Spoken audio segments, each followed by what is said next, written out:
ಇವತ್ತು ಬುಲೆಟ್ ಗಾಡಿ ಪೆಟ್ರೋಲ್ ಖಾಲಿಯಾಗಿ ತಳ್ಕೊಂಡು ಹೋಗೋ ಸಿಚುವೇಶನ್ ಬಂತು. ಬೆಳಿಗ್ಗೆ ನಮ್ಮಮ್ಮ ನನ್ನ ಖರ್ಚಿಗೆ ಅಂತ 100 ರೂಪಾಯಿ ಕೊಡ್ತಿದ್ರು. ಅಷ್ಟೇ ಬಂದು ಕಾಸು ಕೊಡ್ಬೇಕಾ?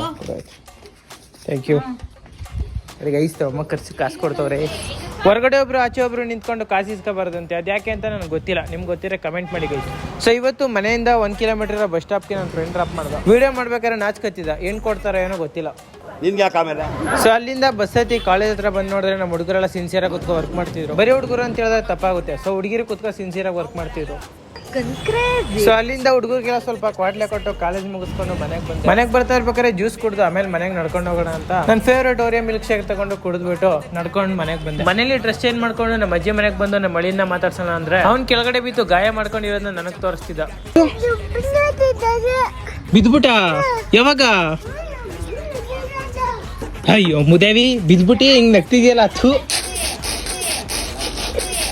ಇಲ್ಲಿ ನನ್ನ ಹತ್ರ ಒಂದ್ ಸ್ವಲ್ಪ ಕಲೆ ಇದೆ, ಅದನ್ನ ಪ್ರೂವ್ ಮಾಡ್ಕೊಳ್ತೀನಿ.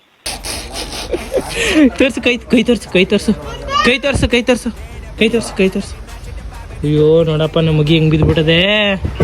ಸೊ ಗೈಸ್, ಅಲ್ಲಿಂದ ನಾನು ನಮ್ಮ ಅಣ್ಣ ಮತ್ತೆ ನಮ್ಮ ಪ್ರಭು ಅಣ್ಣ 3 ಜನನು ಪಟ್ನಕೊಂಡಿದೀವಿ. ಯಾಕೆ ಅಂತ ಗೊತ್ತಾಗುತ್ತೆ ನೋಡಿ. ನಿಜವಾಗ್ಲೂ ಗೈಸ್, ಬುಲೆಟ್ ಗಾಡಿ ಅಂತ ಪೆಟ್ರೋಲ್ ಖಾಲಿ ಆದ್ರೆ ನೀವು ತಳ್ಳಲೇಬೇಕು. ಯಾಕಂದ್ರೆ ಏನೇ ಚೌಕಿ ಎತ್ತಿದ್ರು ಸ್ಟಾರ್ಟ್ ಆಗಲ್ಲ ಗಾಡಿ. ಸ್ಟಾರ್ಟ್ ಆದ್ರೂ 1 ಕಿಲೋಮೀಟರ್ ಹೋಗಲ್ಲ. ಅದಕ್ಕೆ ಯಾವ್ದೋ ಒಂದು ಬಾಟ್ಲಲ್ಲಿ ಹೋಗಿ ಪೆಟ್ರೋಲ್ ತಗೊಬಂದು ಹಾಕ್ಬಿಟ್ಟು ಆಮೇಲೆ ಪಟ್ನಕ್ಕೆ ಬಂದು. ನಾವು ಶ್ರೀರಂಗಪಟ್ಟಣಕ್ಕೆ ಯಾಕೆ ಬಂದು ಅಂದ್ರೆ ಗೈಸ್, ಒಂದ್ ಕಡೆ ಹೇರ್ ಕಟ್ ಮಾಡಿಸ್ತವ್ರೆ, ಅಲ್ಲಿ ಅವ್ರು ಕೆರಿಟರ್ ಮಾಡಿಸ್ತವ್ರೆ.